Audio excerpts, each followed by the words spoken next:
Conclusion. Though argument does not create conviction, the lack of it destroys belief. What seems to be proved may not be embraced, but what no one shows the ability to defend is quickly abandoned. Rational argument does not create belief, but it maintains a climate in which belief may flourish. Austin Farrar. The evidence for the Church of Jesus Christ of Latter-day Saints' truth claims is not conclusive, but it is compelling.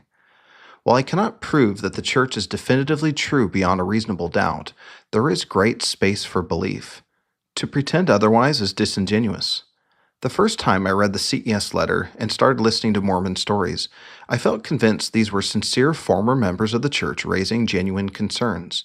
When I found out how much of what is on Mormon stories and in the CES letter is narrative manipulation and disinformation, I felt betrayed.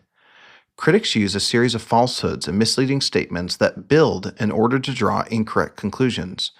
I was in a vulnerable state of truth-seeking, and I could feel the critics trying to take advantage of me. Some critics act the part of neutral third-party truth seekers, and I was stupid for long enough to believe them. They completely deceived me and thousands of other questioning Latter-day Saints.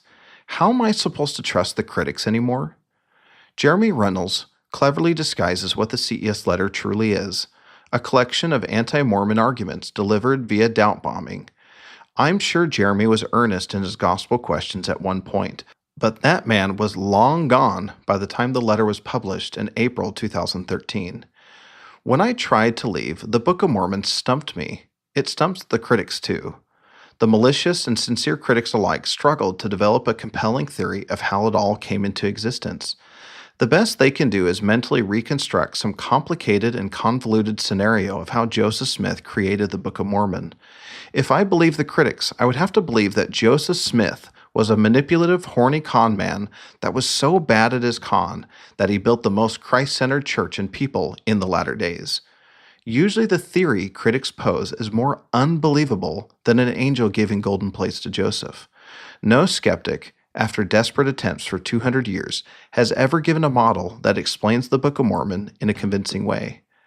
The Church of Jesus Christ of Latter-day Saints is highly successful at generating stronger families, less divorce, longer lives, higher life satisfaction, healthier people, better outcomes for adolescents and young adults, less domestic abuse, less sexual violence, less juvenile delinquency, less depression, more community, less loneliness, more purpose, better outcomes for sexual minorities, and higher rates of reported happiness.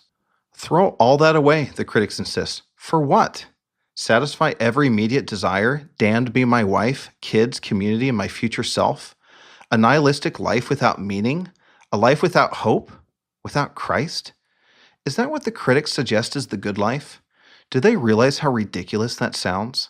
The critics want to take everything away from me and give me nothing in return. No thanks. That's a bad trade. When my faith journey started, I was an easy target for critics. I already did not believe in God, and I already experienced the pain of telling my wife I was leaving.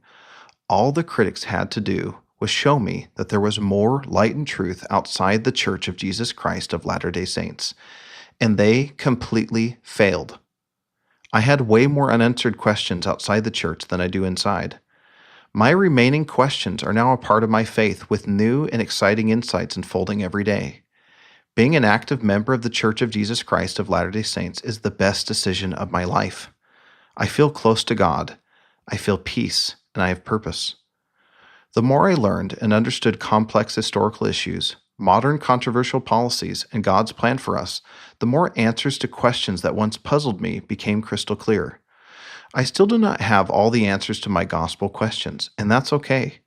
God has given me the space I need for belief, and I believe. I was a boy and followed the trail, priesthood, mission, and wedding tale.